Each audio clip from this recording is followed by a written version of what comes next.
Hello दोस्तों, दौ success point 2.0 में आप सभी का वेलकम है।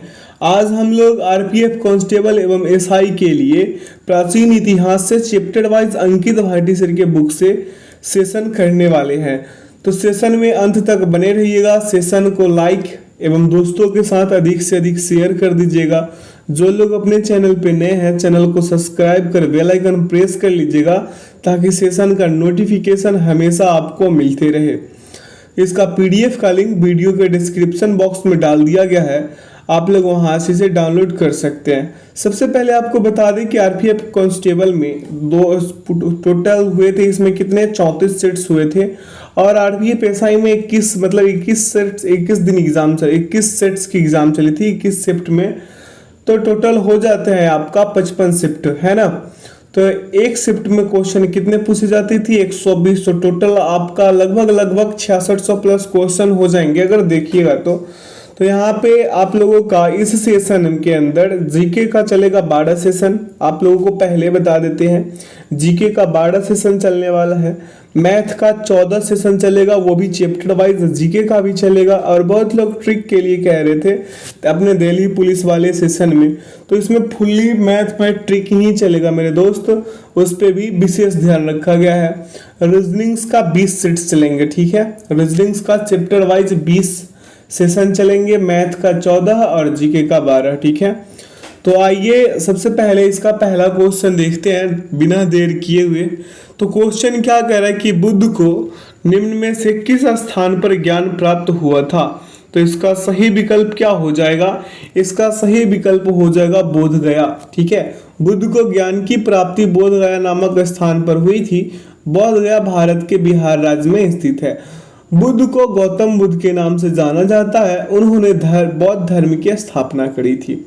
अगला प्रश्न पे चलते हैं। कह रहा है कि निम्न में से किसे शल्य चिकित्सा के जनक के रूप में जाना जाता है। शल्य चिकित्सा के रूप के जनक के रूप में किन्हें जाना जाता है। तो जाना जाता है सुश्रुत को। किन्हें जाना जाता है, सुश्रुत को जाना जाता है। सुश्रुत को सुश्रुत संहिता का प्रणेता भी माना जाता है। आगे की ओर चले उससे पहले बता दें कि चड़क जो है ना, चड़क ये आयुर्वेद के क्षेत्र से संबंधित है। चड़क ने भी आयुर्वेद के एक ग्रंथ लिखे हैं जिसका नाम है चड़क संहिता, ठीक है। आगे की ओर चलते हैं। प्रश्न पूछ रहा आपसे कि बौद्ध धर्म में अभय मुद्रा का क्या अर्थ है। अभय मुद्रा का अर्थ क्या है ये आपसे पूछा गया है। तो इसका सही उत्तर होगा निर्भीकता। क्या होगा, निर्भीकता हो जाएगा। क्या होगा, निर्भीकता। अगले प्रश्न पे चलते हैं। प्रश्न पूछा आपसे कि विनय और सुत्त पिटक निम्न में से किसकी शिक्षाओं का संकलन है। तो इसका सही विकल्प हो जाएगा क्या, गौतम बुद्ध। क्या हो जाएगा, गौतम बुद्ध हो जाएगा। विनय पिटक और सुत्त पिटक, है ना। आगे की ओर चलते हैं। और अभिधम पिटक, ये भी याद रख लीजिएगा, क्या, अभिधम पिटक।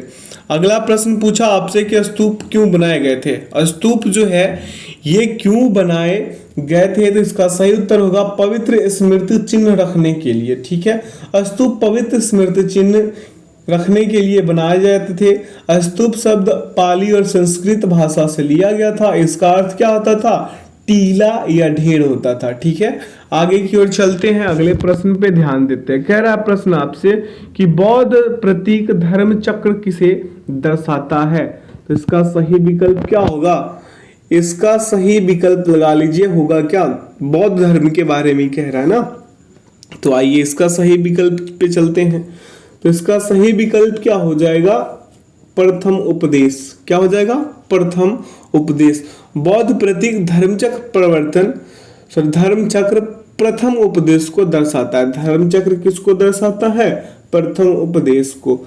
अगला है कि पद्मिनी बोधिसत्व के चित्र कहाँ पाए गए थे, पाए गए हैं, माफ कीजिएगा। तो इसका सही उत्तर हो जाएगा मेरे दोस्त अजंता की गुफाओं में। पद्मिनी बोधिसत्व के चित्र अजंता की गुफाओं में पाए गए हैं। जैसे पद्मिनी बोधिसत्व के चित्र अजंता की गुफा संख्या 1 में चित्रित है। किसमें, 1 में। और अजंता की गुफा जो है कहाँ पे है, औरंगाबाद महाराष्ट्र में, महाराष्ट्र के औरंगाबाद जिले में, ठीक है। आगे की ओर चलते हैं, अगले प्रश्न पे ध्यान देंगे। प्रश्न पूछा आपसे कि राष्ट्रकूट वंश का शाही प्रतीक क्या है, क्या था, शाही प्रतीक चिन्ह पूछा, क्या चिन्ह ही होगा। तो प्रतीक होगा इसका राष्ट्रकूट वंश का शाही प्रतीक जो था ये हो जाएगा आपका गोल्डन ईगल। क्या हो जाएगा? Golden eagle. अगला है कि शिलालेखों के अध्ययन को कहा जाता है, तो शिलालेखों के अध्ययन को एपिग्राफी कहा जाता है। क्या कहा जाता है?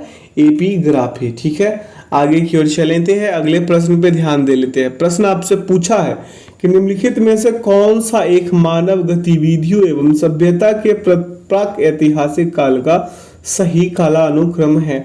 तो पूरा पाषाण काल होगा, मध्य पाषाण काल होगा और नव पाषाण काल होगा। क्लियर है? आगे की ओर चलते अगले प्रश्न पे।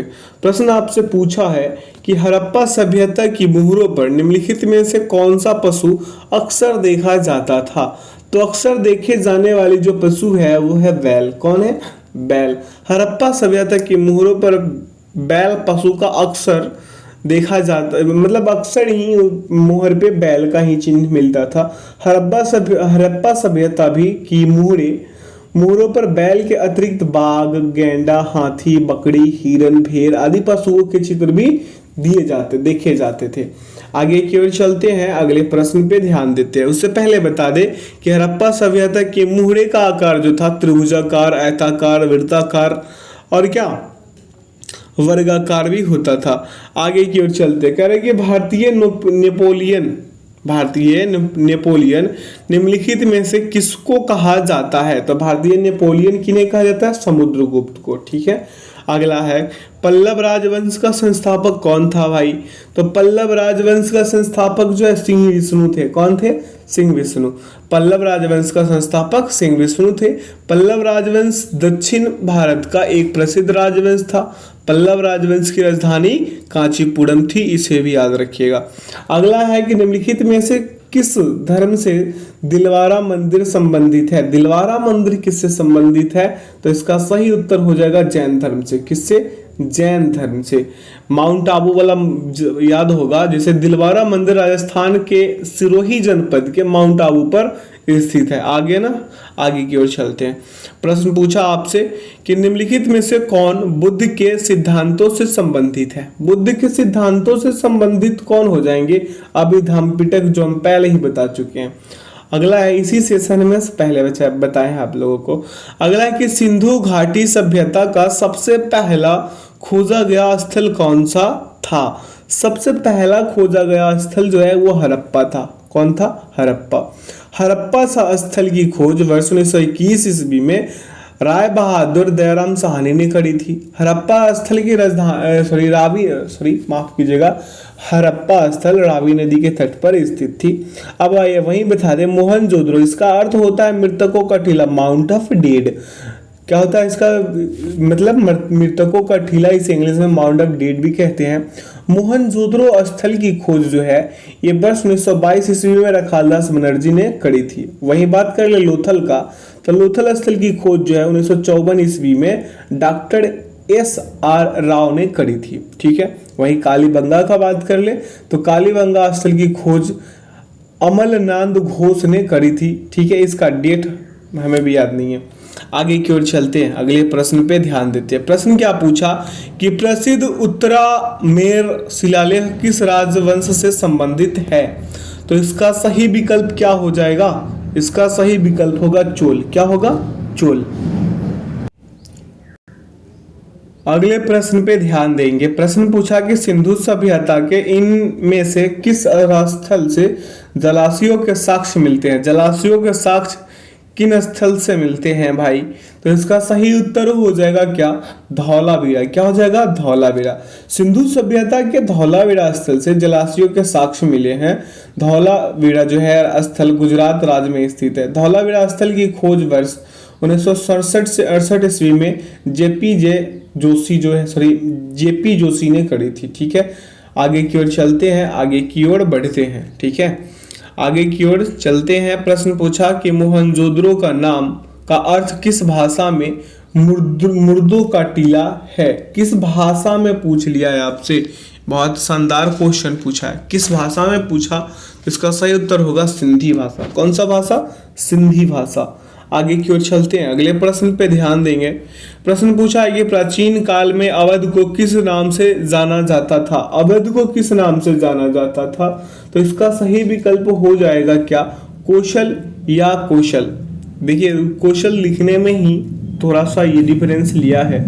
आगे की ओर चलते हैं। प्रश्न पूछा है कि निम्नलिखित में से कौन पाल साम्राज्य का संस्थापक था? तो पाल साम्राज्य का संस्थापक गोपाल था। कौन था? गोपाल। पाल साम्राज्य का संस्थापक गोपाल एक कुशल प्रशासक था। पाल साम्राज्य का उदय 8वीं शताब्दी में हुआ था और पाल साम्राज्य के शासक बौद्ध धर्म का पालन करते थे। पाल साम्राज्य के शासक धर्मपाल ने विक्रमशिला विश्वविद्यालय की स्थापना करी थी।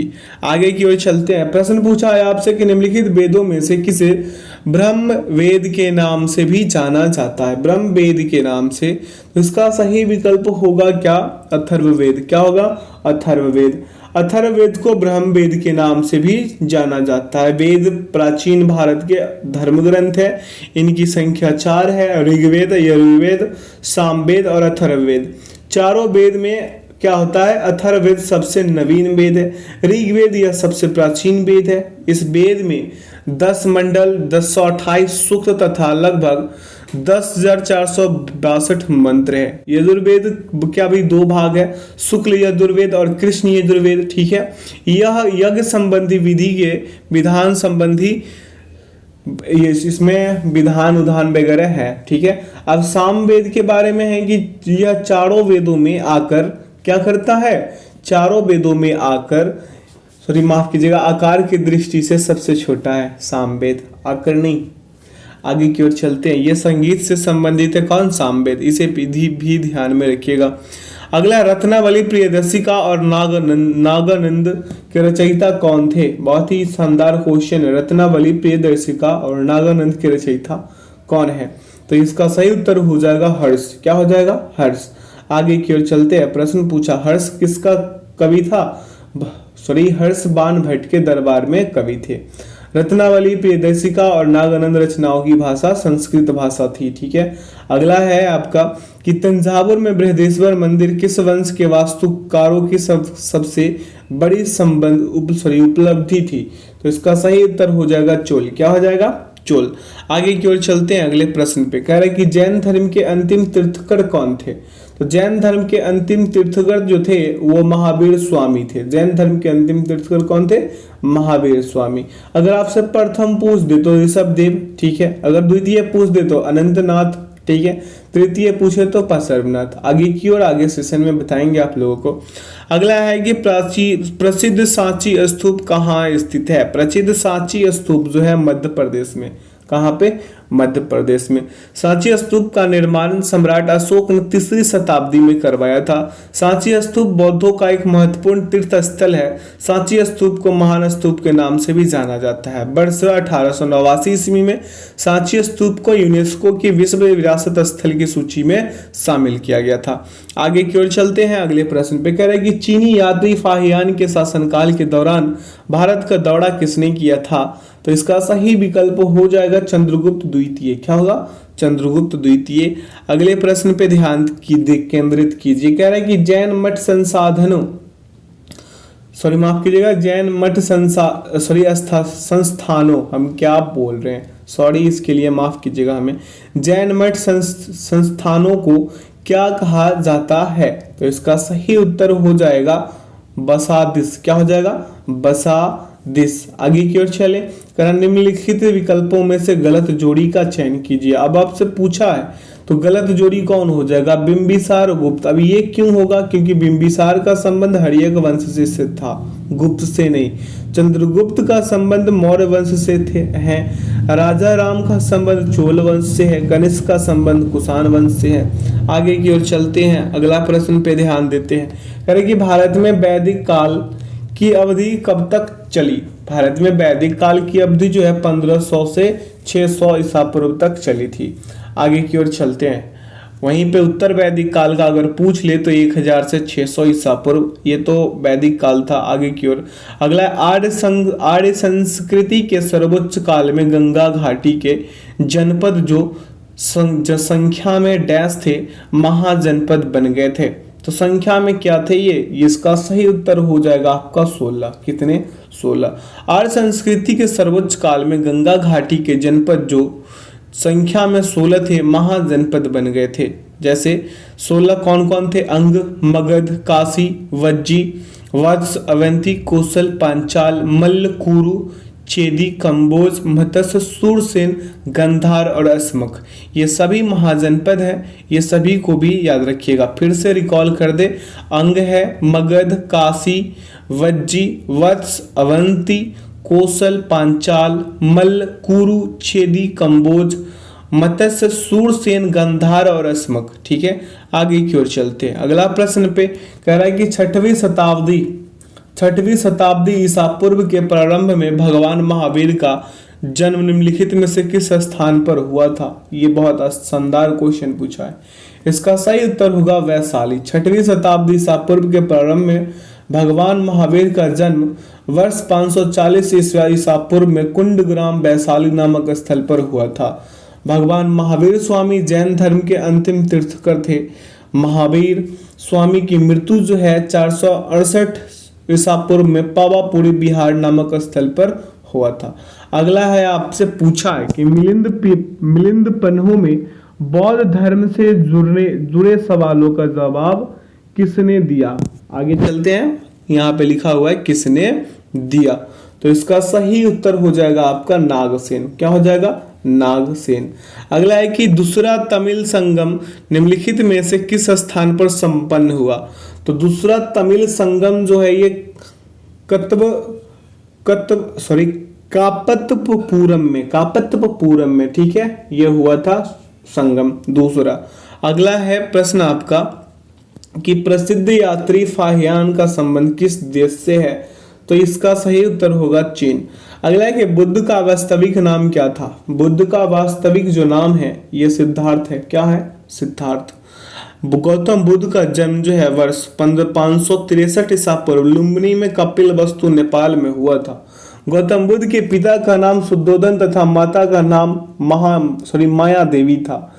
चन्ना गौतम बुद्ध का प्रमुख सारथी तथा सेवक था। कंथक गौतम बुद्ध का घोड़ा था। कौन था? कंथक। आगे की ओर चलते हैं, अगले प्रश्न पे ध्यान देंगे। प्रश्न पूछा है कि जिंद अवस्था किस धर्म से संबंधित पवित्र ग्रंथ है? तो इसका सही उत्तर हो जाएगा पारसी। आगे की ओर चले।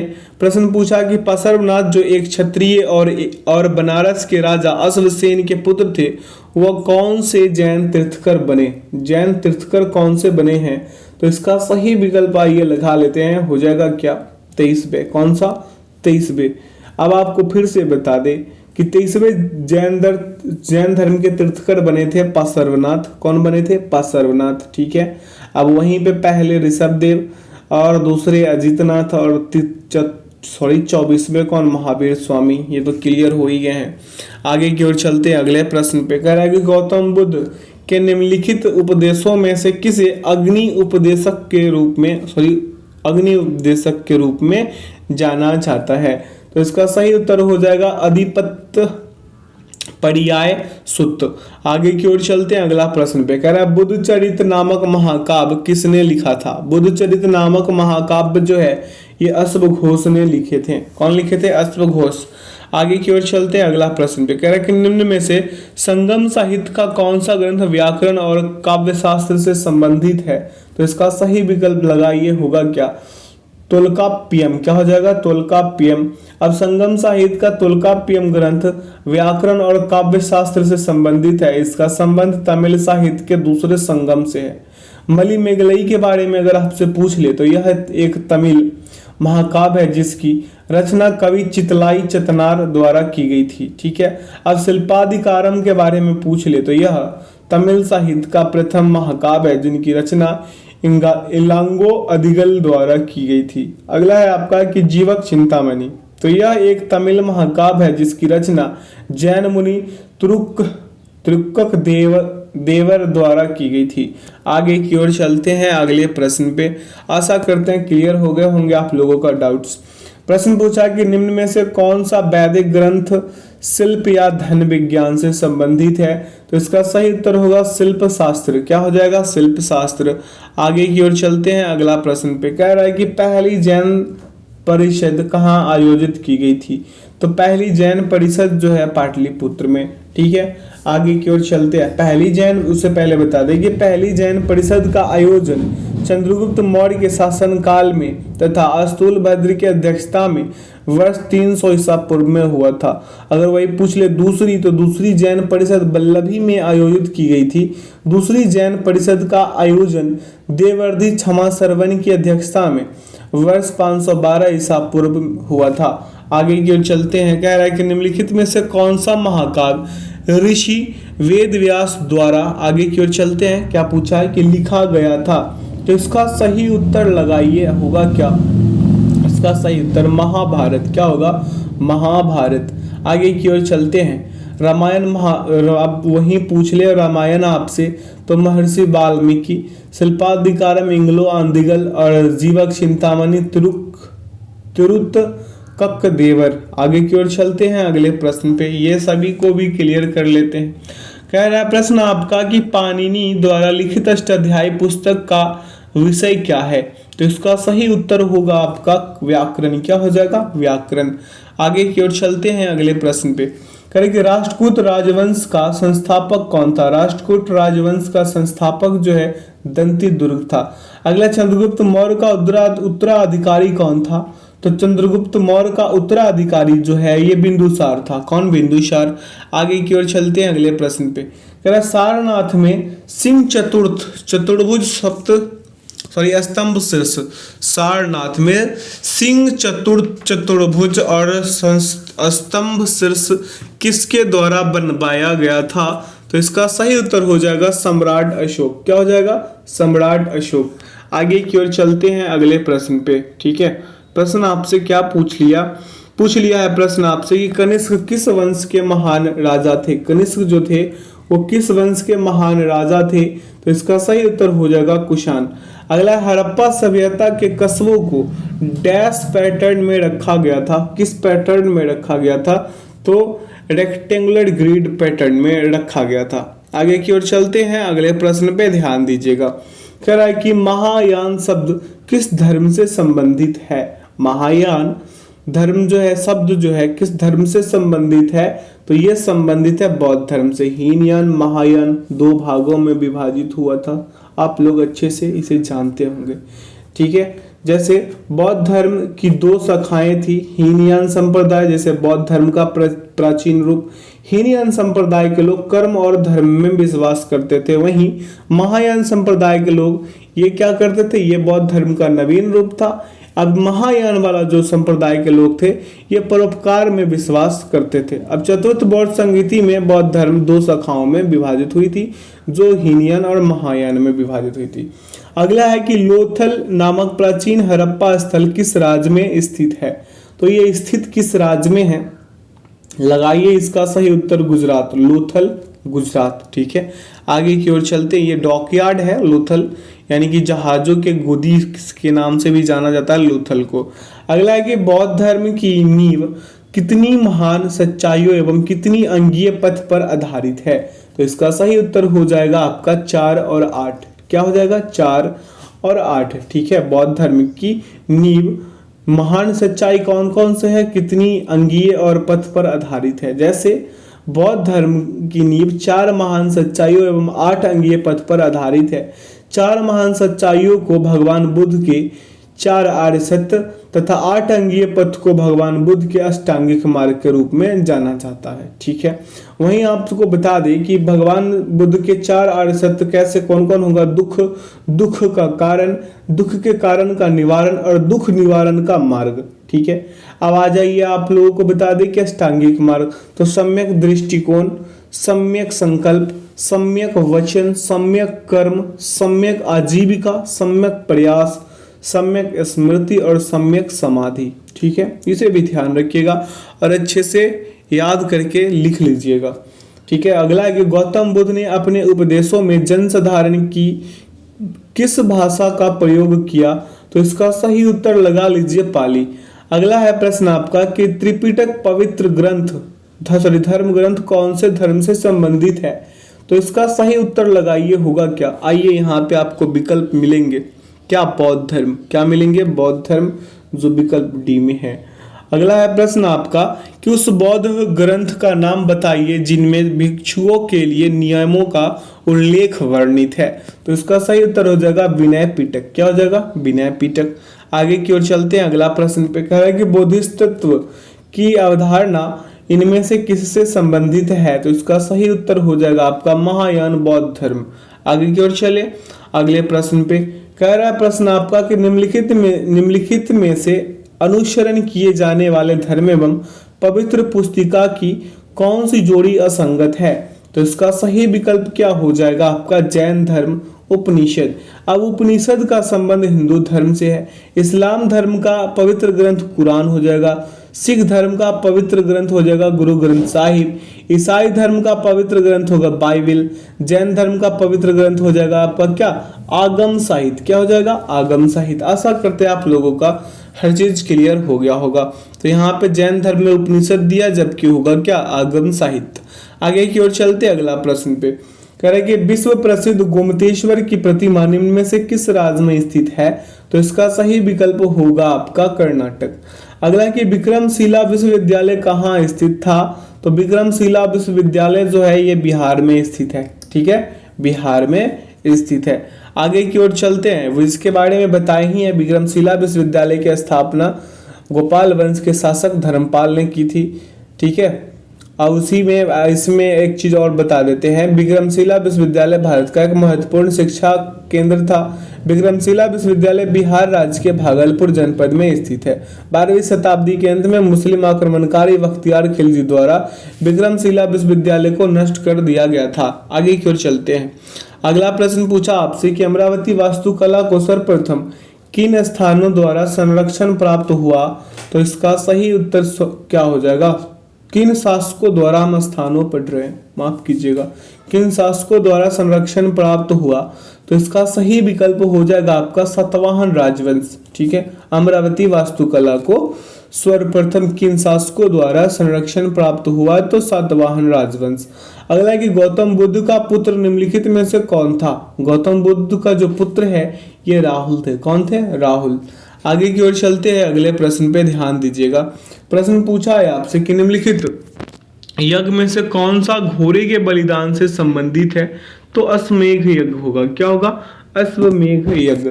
आगे की ओर चलते हैं, अगले प्रश्न पे ध्यान दीजिएगा आप लोग। कह रहा है कि दिगंबर और श्वेतांबर पद का संबंध किस धर्म से है? दिगंबर और श्वेतांबर, तो इसका सही उत्तर हो जाएगा जैन धर्म। दिगंबर और श्वेतांबर पद का संबंध जैन धर्म से है। जैन धर्म को श्वेतांबर और दिगंबर दो समुदायों में बांटा गया। श्वेतांबर समुदाय के साधु श्वेत वस्त्र और दिगंबर समुदाय के साधु नग्न अवस्था में रहते हैं। नग्न मतलब बिना कपड़े के। जैन धर्म में स्थूलभद्र के शिष्य श्वेतांबर और भद्रबाहु के शिष्य दिगंबर कहे गए हैं। अगला है आपका कि निम्नलिखित में से कौन सा दर्शन तार्किक सोच की तकनीक में विश्वास करता है? तो इसका सही विकल्प लगाइए न्याय दर्शन। क्या होगा? न्याय दर्शन। अगला प्रश्न है आपका कि चीनी यात्री ह्वेनसांग समकालीन थे किनके? तो इसका सही उत्तर हो जाएगा आपका हर्षवर्धन के समकालीन थे। अगला प्रश्न है आपका कि सित्तानवासन की गुफाएं किस धर्म से संबंधित है? तो इसका सही उत्तर लगाइएगा, क्या हो जाएगा? जैन धर्म से। आगे की ओर चलते हैं, अगले प्रश्न पे पूछा आपसे कि तृतीय बौद्ध परिषद का आयोजन किसके द्वारा करवाया गया था? तृतीय बौद्ध परिषद का आयोजन किसके द्वारा करवाया गया था? तो इसका सही उत्तर हो जाएगा अशोक। क्या होगा? अशोक। अगला प्रश्न है आपका कि बौद्ध धर्म से संबंधित प्रख्यात भवन संरचना धामेक और स्तूप का निर्माण मूलतः किस राजवंश के शासनकाल के दौरान कराया गया था? तो इसका सही विकल्प लगाएंगे होगा क्या? मौर्य वंश। क्या हो जाएगा? मौर्य वंश। अगला प्रश्न है आपका कि ऐतिहासिक ग्रांड ट्रंक रोड का निर्माण कई शासकों द्वारा करवाया गया था। मौर्य वंश के शासनकाल के दौरान इसे क्या कहा जाता था? तो इसे कहा जाता था उत्तरापथ। क्या कहा जाता था? उत्तरापथ। ऐतिहासिक ग्रांड ट्रंक रोड का निर्माण कई शासकों द्वारा करवाया गया था। मौर्य वंश के शासनकाल के दौरान इसे उत्तरापथ कहा जाता था। 16वीं शताब्दी में ग्रांड ट्रंक रोड के पुनर्निर्माण का श्रेय शेरशाह सूरी को जाता है। ग्रांड ट्रंक रोड का अन्य नाम सड़क ए आजम भी था। आगे की ओर चलते हैं, कमेंट सेक्शन में बताइएगा कि ग्रांड ट्रंक रोड जो है कहां से कहां तक है, आप ही लोग के लिए कमेंट बॉक्स है। अगला है कि किसने धर्म विजया धार्मिकता द्वारा विजय की नीति विकसित की, तो इसका सही उत्तर हो जाएगा क्या, अशोक। क्या होगा, अशोक। आगे की ओर चलते हैं, अगले प्रश्न पे ध्यान दीजिएगा। कह रहा है प्रश्न की प्रसिद्ध कलिंग युद्ध ने सम्राट अशोक को युद्ध छोड़ने और बौद्ध धर्म अपनाने के लिए प्रेरित किया था। यह युद्ध उड़ीसा में कब लड़ा गया था, तो यह युद्ध जो है उड़ीसा में 261 ईसा पूर्व में लड़ा गया था। आगे की ओर चलते हैं, अगले प्रश्न पे ध्यान दीजिएगा। कह रहा है कि सम्राट अशोक ने पत्थर के स्तंभों और पत्थर के तख्तों पर अपने कितने आदेश उत्कीर्ण करवाकर अपने राज्य के प्रमुख स्थानों पर स्थापित किया ताकि लोग तदनुसार आचरण कर सके, तो इसका सही विकल्प लगाइए 14। कितने, 14। ठीक है, आगे की ओर चलते हैं, अगले प्रश्न पे ध्यान देते हैं। प्रश्न पूछा आपसे कि हर्यक वंश का संस्थापक कौन था, तो हर्यक वंश का संस्थापक जो है बिंबिसार था और हर्यक वंश का स्थापना जो है 540 ईसा पूर्व में हुई थी। इसकी राजधानी जो थी गिरिव्रज यानी कि राजगढ़ थी। ठीक है, आगे की ओर चलते हैं अगले प्रश्न पे। कह रहा निम्नलिखित में से कौन सा साम्राज्य सबसे लंबी अवधि तक रहा, तो इसका सही उत्तर हो जाएगा पाल। ठीक है, कौन, पाल वंश का जो साम्राज्य था वो सबसे लंबी अवधि तक रहा। पाल साम्राज्य का जो शासन काल की अवधि है ये 750 से 1174 ईस्वी तक रही थी। वहीं सेन का बात कर ले, सेन वंश का अवधि तो 1070 से 1230 तक रही थी, जबकि सबसे अधिक कौन, पाल वंश की। आगे की ओर चलते हैं अगले प्रश्न पे। कह रहा है कि सातवाहनों द्वारा उपयोग किए जाने वाला तांबा और चांदी का मिश्रण क्या कहलाता है, तो इसका सही उत्तर हो जाएगा पोटीन। क्या, पोटीन कहा जाता था, इसे क्या कहा जाता था, पोटीन। आगे की ओर चलते अगले प्रश्न पे ध्यान दीजिए। कह रहे हैं कि अशोक ने धम्म के प्रचार के लिए किस नए पद का निर्माण किया, तो इसका सही उत्तर लगाइए होगा क्या, धम्म महामात्र। क्या होगा, धम्म महामात्र। आगे की ओर चले, कह रहे कौटिल्य का अर्थशास्त्र हमें किस वंश के प्रशासन के बारे में जानकारी देता है, तो इसका सही विकल्प होगा आपका मौर्य वंश। क्या हो जाएगा, मौर्य वंश। आगे की ओर चले, कह रहे कि अशोक के शासन काल की सबसे महत्वपूर्ण घटना कलिंग आधुनिक युग में किस पर विजय थी जो उनके जीवन का एक महत्वपूर्ण परिवर्तन सिद्ध हुआ, तो इसका सही विकल्प लगाइए होगा उड़ीसा। क्या हो जाएगा, उड़ीसा। अशोक के शासनकाल की सबसे महत्वपूर्ण घटना कलिंग यानी कि आधुनिक युग में उड़ीसा पर विजय थी जो उनके जीवन का एक महत्वपूर्ण परिवर्तन सिद्ध हुआ।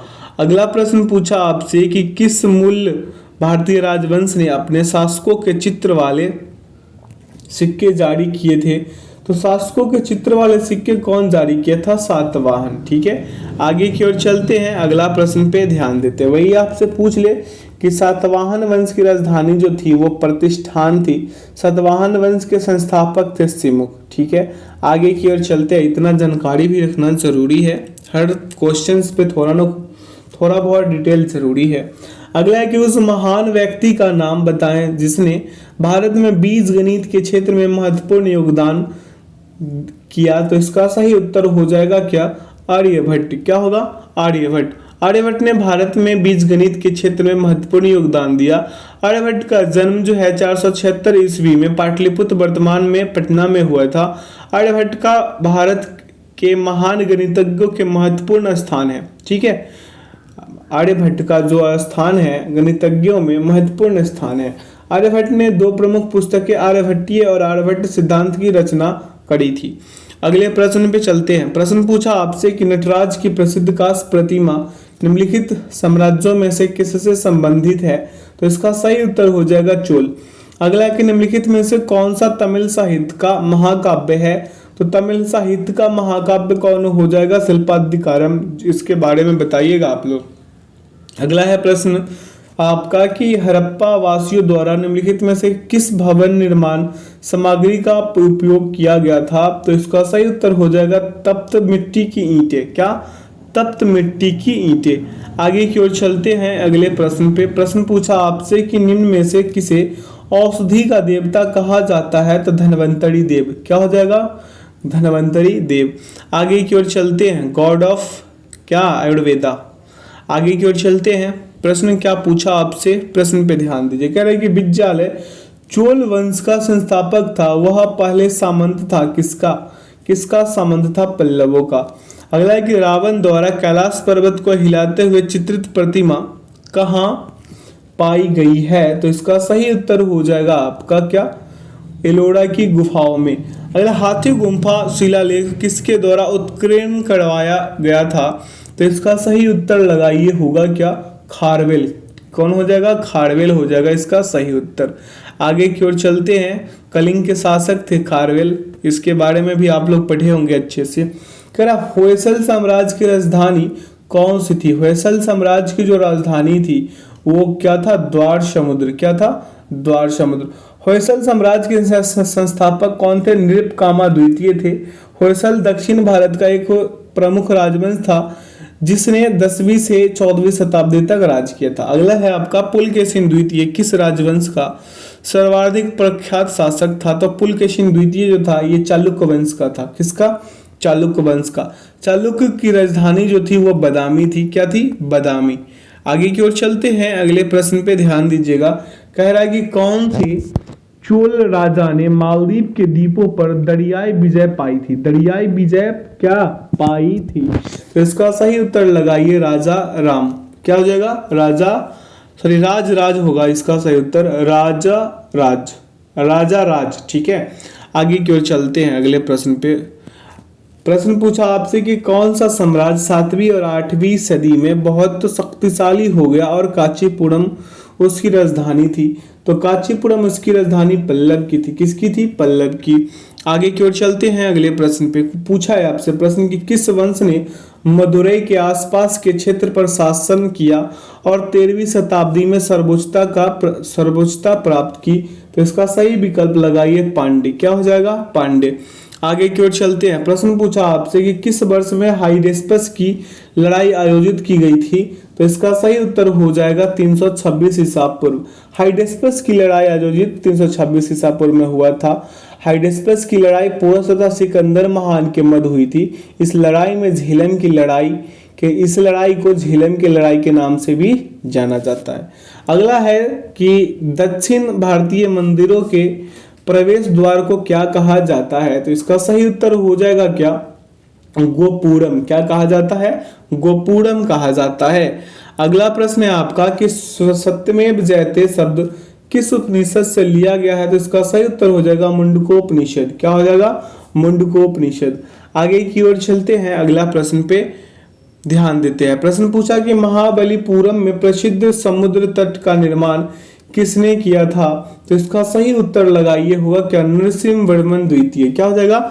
नरसिंहवर्मन द्वितीय। अगला प्रश्न है आपका कि वास्तुकला में पंचायत शैली किस शब्द से संबंधित है? तो इसका सही विकल्प हो जाएगा मंदिर। किससे? मंदिर से।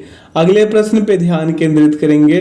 कह रहे कि दिल्ली स्थित जंतर मंतर का निर्माण किस महाराजा ने करवाया था? तो इसका सही विकल्प हो जाएगा जयपुर के जयसिंह द्वितीय ने। ठीक है, दिल्ली स्थित जंतर मंतर का निर्माण वर्ष 1724 ईस्वी में हुआ था।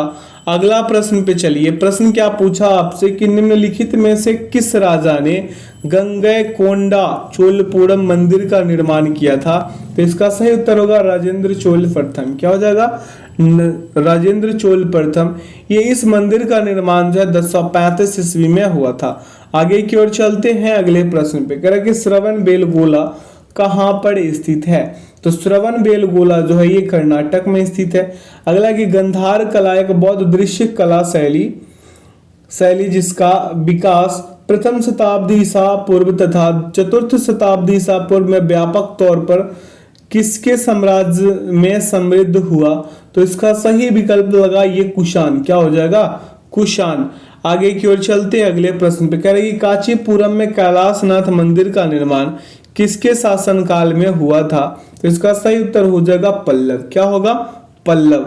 आगे की ओर चलते हैं। कह रहे कि तमिलनाडु स्थित महाबलीपुरम में इमारतों का समूह निर्मित किया गया। अब इमारतों का समूह जो है ये क्या किया गया था? निर्मित किया गया था पल्लवों द्वारा। किनके द्वारा किया गया था? पल्लवों के द्वारा किया गया था। महाबलीपुरम में स्थित इमारतों का समूह यूनेस्को की विश्व विरासत सूची में वर्ष 1984 में शामिल किया गया था। ठीक है।